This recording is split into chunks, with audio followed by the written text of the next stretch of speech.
চলে আসলাম স্বপ্নের সিলেট ভ্রমণ পার্ট 2 নিয়ে। হ্যালো এভরিওয়ান, আসসালামু আলাইকুম। কি অবস্থা সবার, কেমন আছেন সবাই?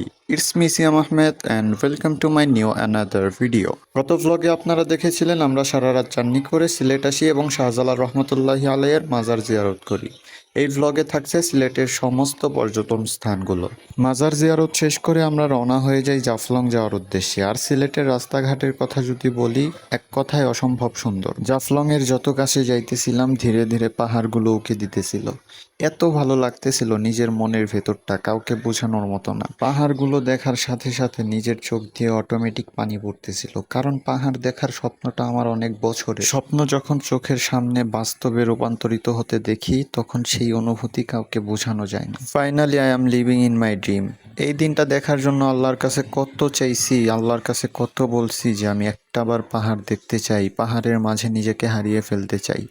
সবকিছুর জন্য আলহামদুলিল্লাহ। জাফলং 0 পয়েন্টে নেমেই আমরা একটা হোটেলে ঢুকে যাই খাওয়ার জন্য। আমাদের দুপুরের খাবারে ছিল ডাল, আলু ভর্তা এবং ডিম। খাবারটা মোটামুটি মজাই ছিল, কিন্তু আহামরি মজা সেটা বলবো না। তারপর হোটেল থেকে বের হয়ে রওনা হই জাফলং 0 পয়েন্টে যাওয়ার উদ্দেশ্যে। আর এই দেখেন, ভাগ্য ভালো যে আমার এখন বউ নাই, তালি হেন থেকে কত কিছু কিনে দেওয়া নাগলো নেই। দোকানগুলো জাফলং 0 পয়েন্টে নামার রাস্তাতেই পড়ে, তাই আপনারা চাইলে অনেক কিছুই কিনতে পারবেন। এই পাহাড়গুলো দেখলে আমি যেন কেমন হয়ে যাই। পাহাড়ের মায়া অনেক ভয়ঙ্কর। মানুষ বলে সমুদ্র নাকি পাহাড়, আমি বলবো অবশ্যই পাহাড়। এক এক সময় এক এক রকম সুন্দর। পাহাড়ের সৌন্দর্য কখনো পরিমাপ করা যায় না। যাই হোক, তারপরে আমরা নৌকায় উঠে যাই 4টা স্পট দেখার জন্য, খাসিয়াপল্লী, চা বাগান এবং ঝর্ণা দেখার জন্য। নৌকা থেকে নেমে আমরা উঠে যাই গরিবের টেসলাতে আর রওনা হয়ে যাই খাসিয়াপল্লী দেখার জন্য। আর এই তো, এটা হলো খাসিয়াপল্লীর ভেতরে। এগুলো নাকি পান গাছ। আমি জানতাম না যে পান এইভাবে চাষ করে। সেজন্যই তো মানুষ বলে যে সময় থাকতে ভ্রমণে বের হও। আসলেই ভ্রমণে বের হইলে অনেক মানুষের সাথে পরিচিত হওয়া যায়। আমিও আপনাদেরকে বলি, সময় থাকতে ঘুরতে বের হন, কারণ একটা সময় টাকা থাকবে কিন্তু ঘোরার মতো সময় থাকবে না।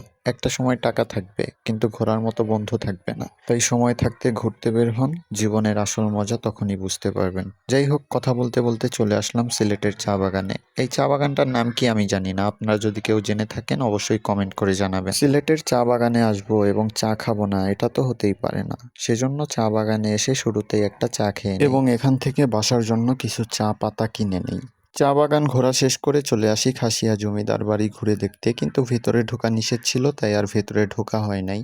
তারপরে ওইখান থেকে বের হয়ে চলে যাই আবার নৌকা ঘাটে। নৌকায় উঠে আবার চলে আসি জাফলং 0 পয়েন্টে। ওখানে আমরা গোসলও করছিলাম, কিন্তু ফোনে চার্জ ছিল না, তাই আর কোনো ক্লিপ নেওয়া হয় নাই। আর আজকের ভ্লগটা এখানেই শেষ করতে হইতাছে। আমার আজাইরা ব্লগগুলো আপনাদের কাছে কেমন লাগে অবশ্যই কমেন্ট করে জানাবেন, এবং সিলেট থেকে কারা ভিডিও দেখতেছেন অবশ্যই কমেন্ট করে জানাবেন। নেক্সটে কিন্তু বান্দরবানের ব্লগ আসতেছে। আজকের মতো এই পর্যন্তই। আল্লাহ হাফেজ। পেজটা ফলো করে দেন তাড়াতাড়ি।